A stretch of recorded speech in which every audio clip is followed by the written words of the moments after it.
lot of bonus. Don't ask me this question. না আমি ছোটবেলা তো অনেক দৌড়াইছি, এখন একটু কম দৌড়াই। অবশ্যই এক্সপিরিয়েন্স ম্যাটার করে, বা তার সাথে তারুণ্যও থাকতে হয়। রিশাদ ইজ এ বাংলাদেশের জন্য big asset, I tell you. 9 তারিখে যাবো ইনশাআল্লাহ, যদি আল্লাহ বাঁচিয়ে রাখে 9 তারিখে যাবো। এন্ড আপনাদেরকে সবাইকে ইনভাইটেড, যে আপনারা অলসো 9 তারিখে যেন থাকেন। আমরা চেষ্টা করব দুপুরের পরে বিলস পার্কে একটা অনুষ্ঠান করার জন্য, 1 or 2 hours এর জন্য। Then will be back. I already tell you that it will be decided tonight. যখন 195 রানের টার্গেট হলো, তামিম ইকবালের ব্যাটিং কেমন লাগলো? পাওয়ার প্লেটা যেভাবে খেললো, সে একেবারে পুষিয়ে দিয়েছে, যেটা দরকার ছিল সেটাই করেছে। এবং আমরা কিন্তু কখনোই বিহাইন্ড দ্য ম্যাচ ছিলাম না, অলওয়েজ অন দ্য ম্যাচ ছিলাম। সো আমি লিটল বিট নার্ভাস ছিলাম, but finally we win the game. And আমি কমফোর্টেবল বলবো না, এবং খেলাটা অত্যন্ত ভালো হয়েছে। এবং চিটং যে এত স্ট্রং ভাবে কামব্যাক করতে পারবে, I never even imagine. They really did very very fantastic way. রিশাদের 2টা ছক্কা, it was fantastic. Rishad is a Bangladesh's big asset, I tell you. One day you'll say you have to play Rishad. ভাইয়া bonus কত দিচ্ছেন? A lot of bonus. Don't ask me this question. We have always different type of. আমাদের যেই পরিকল্পনার যে গতবার যেটা ছিল, এবার সেটাই রয়েছে, দেখেছেন তো।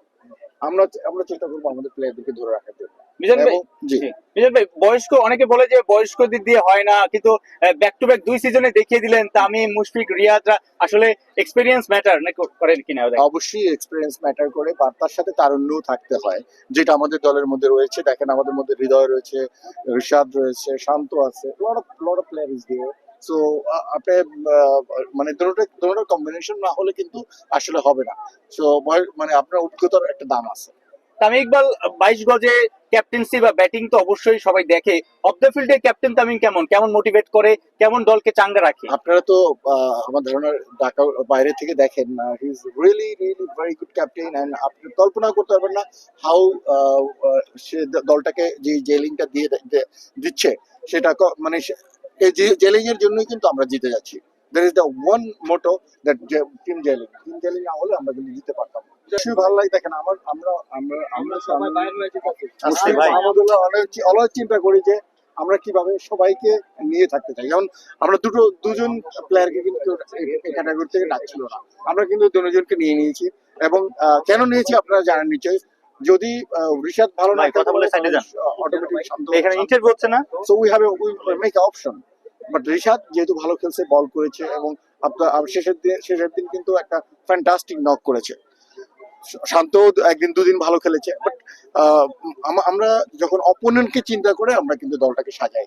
So Taijul very good cricketer, সে কিন্তু মানে 2টো না 3টে ম্যাচ মাত্র খেলেছে। তো আমাদের দলে অনেক স্টার্স রয়েছে, এবং অনেকে খেলতে পারে না। আপনি আজকের কথা চিন্তা করেন, আই ব্রিং জিমিন ইশাম, আমি প্লে করাতে কিন্তু পারিনি। কেন আপনি দেখেন ওদের লেফটি কয়টা, আপনাকে চিন্তা করতে হবে চিটাগং এ কয়জন লেফটি আছে। আপনি যদি আপনি নবীকে তুলে নেন, দেন আপনার বল কে করবে? রাইটে বল করতে হবে তো। সো অলওয়েজ চিন্তা করতে হবে যে অপোনেন্টকে। আপনি খুলনা অপোনেন্ট হলে অবশ্যই জেবে নিজাম খেলতো। সো অপোনেন্ট অনুযায়ী আমরা উই ডিসাইডেড এভরিথিং। মিজান ভাই, আপনার কোচকে বলা হয় underrated, but back to back শিরোপা, বিপিএল এ, ঘরোয়া ক্রিকেটে ম্যাজিক বাবুল বলা হয় অনেক।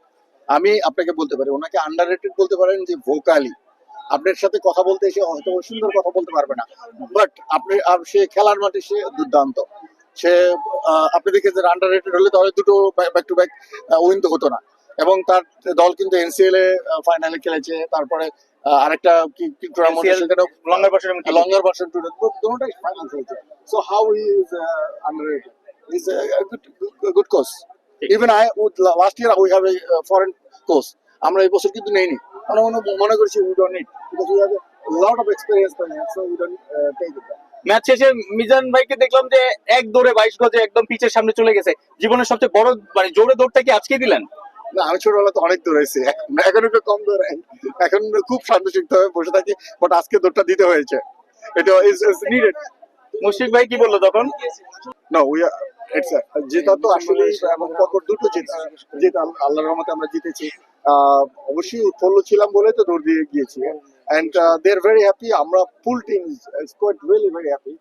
আমাদের জন্য দোয়া করবেন, আমরা যেন এই টিম বন্ডিং ধরে রাখতে পারি নেক্সট ইয়ারের জন্য, আমাদের এই টিমের অ্যাটলিস্ট